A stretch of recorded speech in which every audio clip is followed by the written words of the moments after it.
মমতা ব্যানার্জি তো এখন সন্দেশখালীর মুখ্যমন্ত্রী, তিনি তো বকটুইয়ের মুখ্যমন্ত্রী, তার মুখে এসব সাজে? মমতাদি নিজের নারীত্বের মধ্যে আছেন, মঞ্চে উঠে কি কি ভাষা প্রয়োগ করছেন, হ্যাঁ ভাবা যায়? এসব গরম পড়েছে তো, এরকম একটু আধটু হয়, বয়স বেড়েছে, গরম পড়েছে, একটু আধটু সোডিয়াম পটাশিয়াম সমস্যা সব হয় হয়। তারপর এরকম একটা ভাইপো পুষলে তো হবেই, এরকম একটা ভাইপো পুষলে, এরকম ভাইদের রাখলে হবেই। কখন কোন ভাই দিল্লি চলে যাচ্ছে, হ্যাঁ কোন ভাই আবার কার সাথে কথা বলে নিচ্ছে, হ্যাঁ এসব এরকম থাকলে হবে কথা। যাদের এতদিন দিদি তেল দিলেন তারাই এটা ছক করছে, আসলে সব রাজনীতির ছক, আসলে এটা রাজনীতির ছক। ইডি সিবিআই যে কোনো মুহূর্তে এসে টেনে নিয়ে যাবে, বুঝতে পেরেছে, তার জন্য প্রোটেকশন বাড়াবে, হ্যাঁ পুলিশ বাড়াবে সঙ্গে, আর কিচ্ছু না। এসব নাটক, ওকে কে মারবে, কে নিজের হাত গন্ধ করবে বলুন তো? নিরাপত্তা বাড়ানো হয়েছে, বাড়াবে তো, বাড়াবে, তার জন্যই ব্যবস্থা। মানে এটাকে নিরাপত্তা হঠাৎ বাড়িয়ে দিল এবং নাশকতার ছক করা হচ্ছে অভিষেক বন্দ্যোপাধ্যায়। দেখুন, এদেরকে নাশকতা করতে উগ্রপন্থী লাগবে না। যে 25,000 ছেলে মেয়ের টাকা খেলো, চাকরি খেলো, তারাই হামলা করবে, সেই ভয় এসব করছে। এদের উগ্রপন্থীরা কেন মারবে?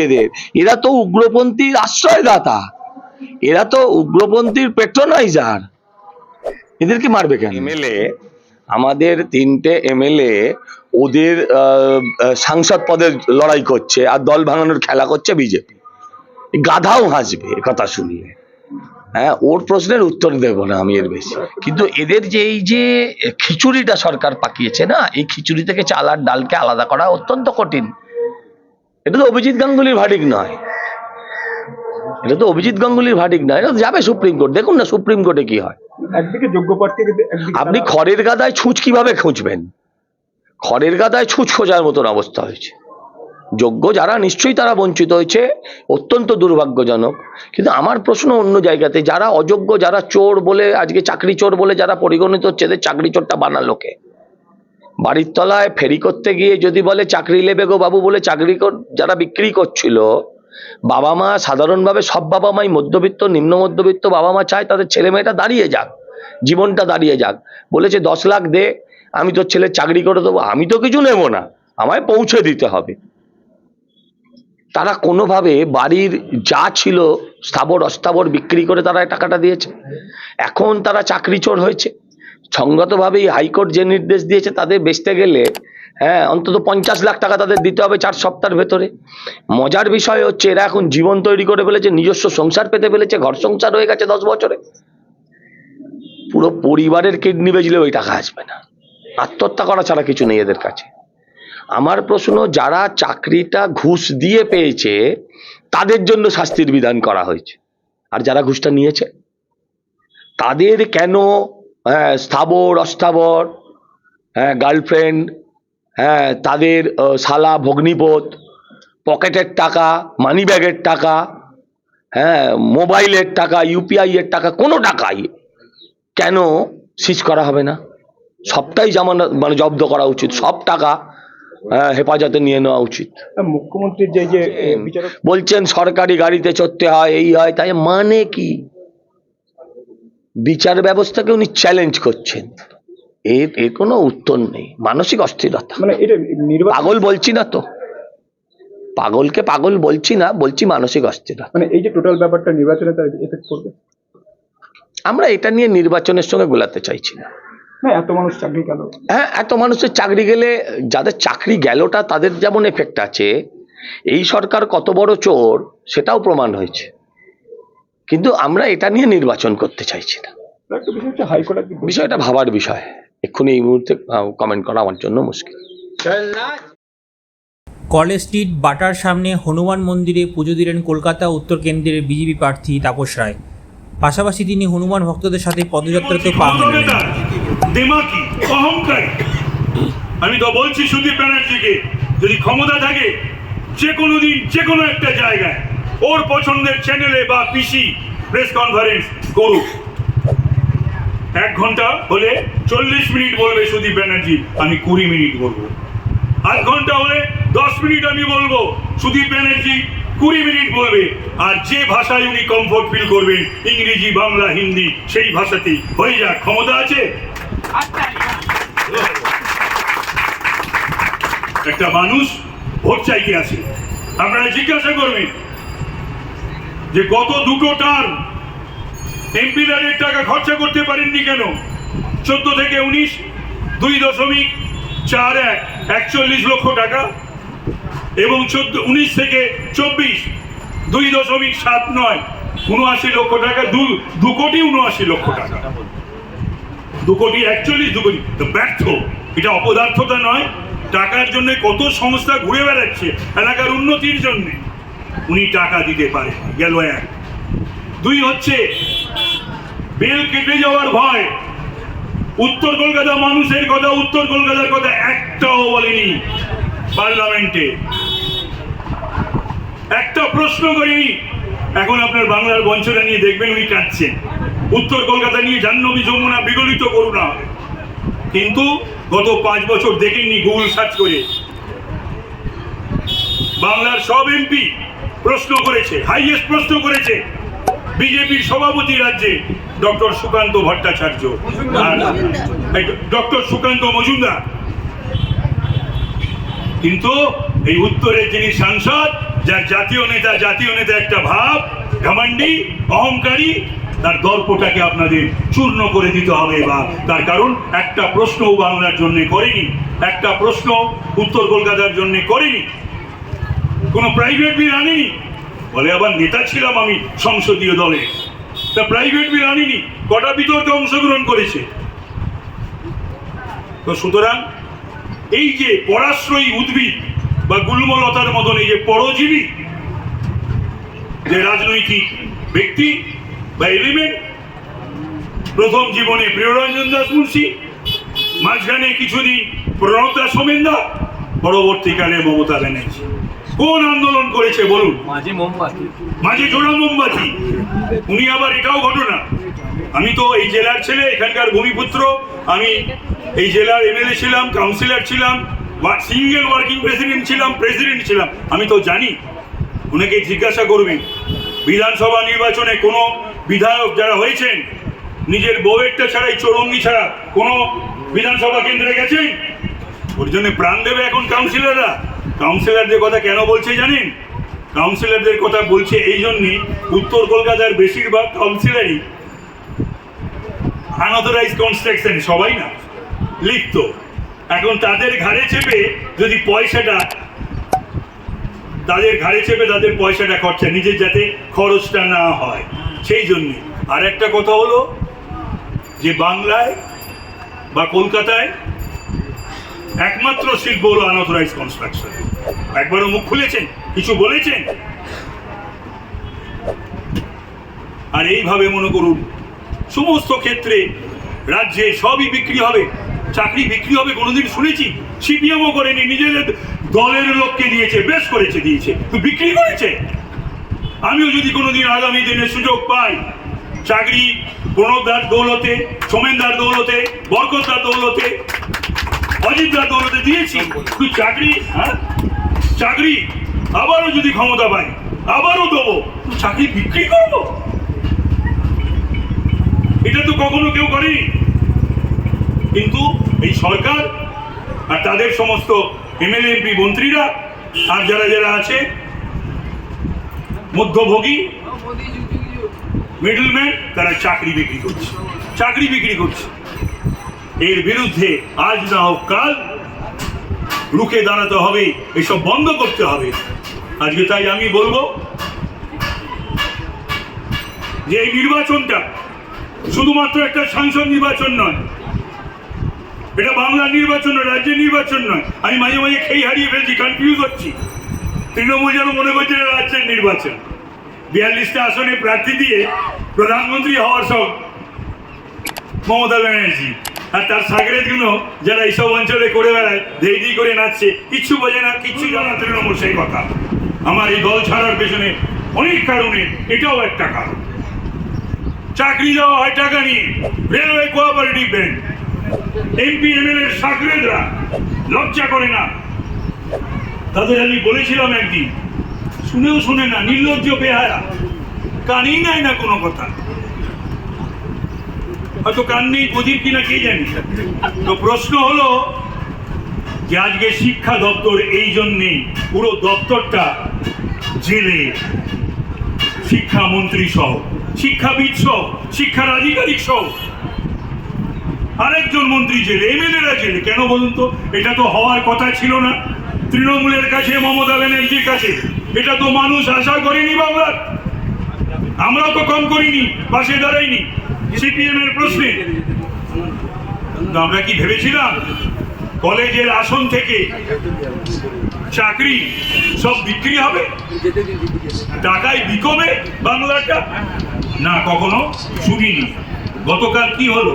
এই এতগুলো 23,000 না 25,553, এই এতগুলো চাকরি কেন যাবে? যদি স্বচ্ছতা থাকতো, ট্রান্সপারেন্সি থাকতো, যদি মুখ্যমন্ত্রীর নজরদারি থাকতো, খবরদারি থাকতো, যদি অনুশাসন থাকতো ন্যূনতম, তাহলে তো এটা হওয়ার কথা ছিল না। আজকে দল হিসাবে যদি আপনি ভাবেন তৃণমূল ভোট চাওয়ার যোগ্য, ভোট পাওয়ার যোগ্য, কি করেছে? লক্ষ্মীর ভান্ডার, নিজেদের ভান্ডারের দিকে তাকাও। 500 টাকা, 1000 টাকা, 1200 টাকা করে মা বোনেদের দিচ্ছ। সেই মা বোনেদের উদ্দেশ্যে বলছি, আপনার সন্তানদের ভবিষ্যৎ কিন্তু ফর্সা। কোথায় রেখে যাবেন? এই রাজ্যে কি খাবে তারা? 500, 1000, 1200 তো আপনারও চলে না, তাদেরও চলবে না। এই এক। আর দুই হচ্ছে 500, 1000, 1200 দিচ্ছে, আপনার সম্ভ্রম। পার্কস্ট্রিটের ঘটনা, কালিয়াচকের ঘটনা, কালিয়াগঞ্জের ঘটনা, হাঁসকালির ঘটনা, মায় সন্দেশকালীর ঘটনা। মা বোনেদের সম্ভ্রম। বাংলার মুখ্যমন্ত্রী নারী, মহিলা, তারপরেও তিনি এইসব ঘটনা ঘটলে সেই নারী মহিলাদের পাশে তিনি দাঁড়ান না। বলেন ছোট ঘটনা, সাজানো ঘটনা, নাটক, তিনি পাশে দাঁড়ান। সজল যেটা বলল, বড় সাজান এখানে, তিনিও ছেড়ে রেখে দিয়েছেন কিছু। উত্তম সর্দারদের, জয় হাজরাদের, যেমন ওই বসিরহাটের সন্দেশখালীর শাহজাহান, যেমন ওই উত্তম সর্দার জয় হাজরাদের ছেড়ে রেখে দিয়েছিল। মা বোনেদের ওপরে এত অত্যাচার, জঘন্য অত্যাচার। রাত্রিবেলা বাবার জমিদারি নেই, রাত্রিবেলা মা বোনেদের ডেকে পাঠাবে পিঠে করে দেওয়ার জন্যে, সম্ভ্রমানির জন্যে। স্বামীরা যদি বলেন অনেক রাত হয়েছে, কাল সকালে যাবে, আজ নয়, স্বামীদেরকে স্ত্রীর সামনে বেঁধে পেটানো হয়। আমি সমস্ত গুন্ডাদের, তথাকথিত তৃণমূলের গুন্ডাদের সাবধান করে দিতে এসেছি, তোমরা কংগ্রেসের 72 থেকে 77 যারা দেখেছো তারা জানো, তাদের থেকে বড় গুন্ডা তোমরা নও। 1977 থেকে 2011 সিপিএম এর গুন্ডামি আমরা দেখেছি, লড়েছি। এই আজকের এই সমস্ত তোতাপুলি নেতা মন্ত্রী এমপি নয়, বহরমপুর থেকে এসে পেঙ্গুইনের মতন হেঁটে মানুষের কাজ করে নয়, লড়েছি পিচ রাস্তায় প্রতিটা দিন, প্রতিটা রাত, উদয় অস্ত। কিন্তু সেই গুন্ডাগুলো কোথায়? তৃণমূল কিন্তু কংগ্রেস বা সিপিএম এর থেকে বড় পার্টি নয়। আর সেই গুন্ডাগুলো এখন যারা গুন্ডামি করছে, পাশে পুলিশ না দাঁড়ালে জনগণ তাড়া করে কি অবস্থায় তাদের করবে তারা জানে না। সাবধান করে দিয়ে গেলাম আজকের এই সুযোগে। বাড়াবাড়ি করো না, বাড়াবাড়ি করলে তোমাদের অশেষ দুর্গতি। এই বাংলায় যেমন সিপিএম এর হাল হয়েছে, কংগ্রেসের হাল হয়েছে, তাদের গুন্ডাদের হাল হয়েছে, তার থেকেও খারাপ ভয়ঙ্কর হাল, দুর্ভোগ তোমাদের হবে। একজন সাধু সেজে ঘুরে বেড়াচ্ছে। এখনকার বাচ্চারা, ইয়াং ছেলেরা নয় জানে না, সজল নয় না জানতে পারে, তাপস রায় তো জানে, সবাই জানে বোধহয়। রোজ ভ্যালি না, শুধু রোজ ভ্যালি না, ঘুষি টু ভ্যালি, সবাই জানে সুদীপের কেলি। 1973 সালের ঘুষি কেলেঙ্কারির নায়ক। ওগুলো খুচরো আমি যাচ্ছি না, কোনো খুচরো আমি বলবো না। বড় স্ক্যাম, কংগ্রেস আমলের বড় স্ক্যাম কি ছিল 72 থেকে 77? ঘুষি কেলেঙ্কারি, হুইট ব্র্যান্ড। আর ইদানিংকালের সবচেয়ে বড় স্ক্যামের মধ্যে অন্যতম রোজভ্যালি, সেই মানুষটা আপনাদের কাছে ভোট চাইতে আসবে। এই লড়াইটা সাধু ভার্সেস অসাধু, সৎ ভার্সেস অসৎ, দুর্নীতিগ্রস্তের সঙ্গে নীতিনিষ্ঠ মানুষদের লড়াই। এই লড়াইয়ে জিততেই হবে, জিততেই হবে, জিততেই হবে, এই কথা বলে আমার বক্তব্য শেষ করলাম। নমস্কার, ধন্যবাদ, জয় শ্রীরাম। প্রধানমন্ত্রী তৃতীয়বারের জন্য মোদিজি হয়ে বসে আছেন। আপকে বার, আর তোমরা এবার হাতে গুনে কটা পাও সেটা দেখো। পিকেও বলছে, সব অ্যাসেসমেন্ট বলছে, সব স্টাডি বলছে, আর যত দিন যাবে তত দল ভেঙে চুরচুর হবে, মানুষ ভেঙে চুরচুর। মানুষ সব ঠিক করে নিয়েছে কাকে ভোট দেবে, কাকে ভোট দেবে না। কেন ভোট দেবে? একটা দুর্নীতিগ্রস্ত দুর্বৃত্তদের সরকার। বিধানসভায় দাঁড়িয়ে মুখ্যমন্ত্রী শেখ শাহজাহানের পাশে দাঁড়ায়, এটা কখনো ভাবা হয়েছে? বাংলার কোনো মুখ্যমন্ত্রী এই ঘটনা ঘটিয়েছেন, করেছেন? না, কখনো করেন।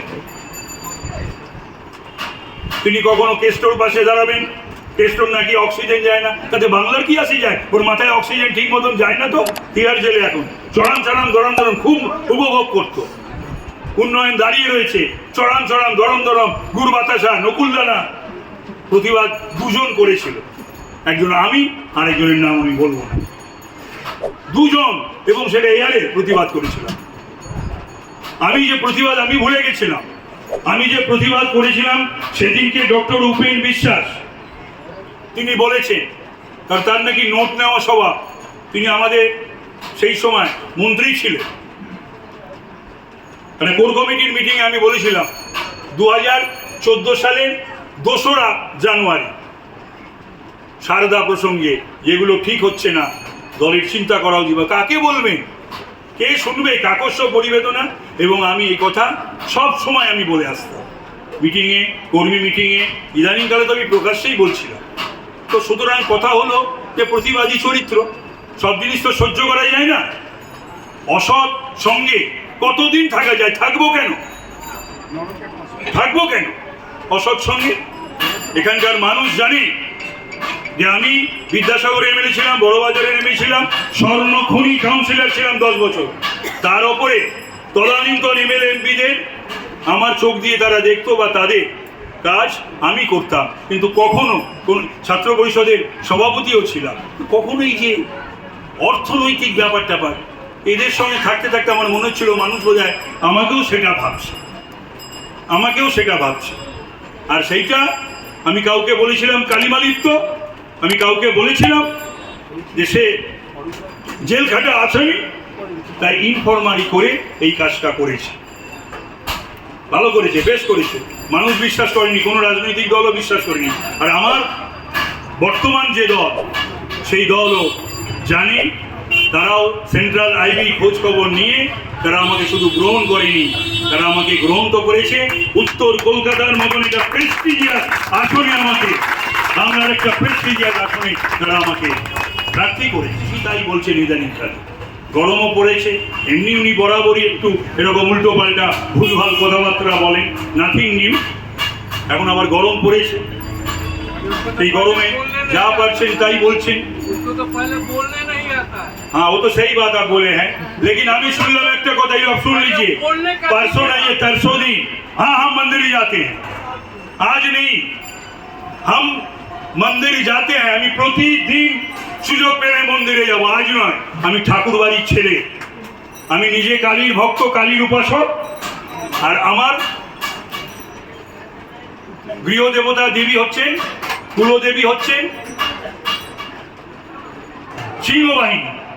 কিন্তু আমি শুনলাম কটাক্ষ করেছে আমাকে এই কলকাতা উত্তরে তৃণমূলের প্রার্থী। আমি মন্দিরে যাচ্ছি, যারা মন্দিরে যাবেন আমায় ভোট দেবেন, যারা মন্দিরে যান না আমায় ভোট দিতে হবে না। জয় শ্রীরাম, জয় শ্রীরাম। মন্দিরে যারা যান, একটা ভোটও যিনি এই আমাকে কটাক্ষ করেছেন মন্দিরে যাওয়া নিয়ে, একখানা আধখানা ভোটও তাকে দেবেন না। এটা আমার কাছে, আপনাদের কাছে আমার অনুরোধ। এই সেকুলার যারা বলে না, এই নির্বাচনের সময় কমিউনাল নন কমিউনাল কথা যারা বলে না, নির্বাচনের সময় শুনে রাখুন, আমার দীর্ঘ রাজনৈতিক জীবন কারুর থেকে কম নয়, কারুর থেকে আমার শেখার নেই বিশেষ কিছু। জানবেন তারা সবচেয়ে বড় কম না, তারা সবচেয়ে বড় নন সেকুলার। এই নির্বাচনের সময় এই শব্দগুলো তারা ব্যবহার করে, স্পষ্ট কথা বলতে পারে না, খাঁটি কথা বলতে পারে না। এই এক বেগজের মধ্যে মুখ আর হৃদয়ের মধ্যে তাদের পার্থক্য আছে, আমাদের মুখ আর হৃদয়ের মধ্যে কোনো পার্থক্য নেই। যা মনে করি সেটা মানুষের জন্য ছোটে দৌড়ে দিনে রাতে, আজ নয় বা নির্বাচনে দাঁড়িয়েছে বলে বলছি না, বরাবর এই গুণটাও রয়েছে এবং তারই জন্য পরিচিত, জনপ্রিয় হয়েছে।